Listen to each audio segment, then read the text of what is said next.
Well, there's been some concerns about mid-block crosswalks around Honolulu. Yeah, many people don't know that dozens of the crosswalks have been closed due to safety concerns, especially where there's an old outline of where the crosswalk used to be. Our Shanila Kabir has more on the story. The paint here is faded and doesn't look maintained, but it still kind of looks like a crosswalk. Here on South King Street, many still try crossing here, but cars don't stop.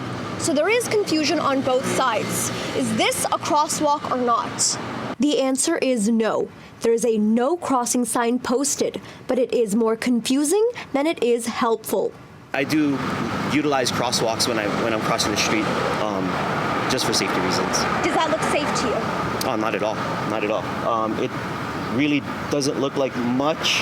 Liability really doesn't fall on anybody. I guess it will fall on who's crossing the street, but then you have to trust that people are paying attention to how you want to cross, and other drivers need to be aware. Mid-block crosswalks are no longer allowed if it doesn't meet a certain requirement, enforced by the Federal Department of Transportation. Federal standards say that beyond a certain width of the street, you can't have these mid-block crosswalks unless there's a pedestrian island. And on some of the streets where we have a median in the middle, you can have that island. But here on King Street, it's simply too wide. There were 50 pedestrian-related fatalities in 2023.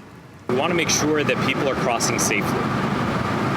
Crossing safely means doing it at a signalized traffic light or doing it very carefully where an intersection is. State Senator Sharon Moriwaki, who represents the area, told Island News. We've contacted the city on their behalf, and the city indicated that studies show marked crosswalks in those certain locations posed a safety risk to pedestrians.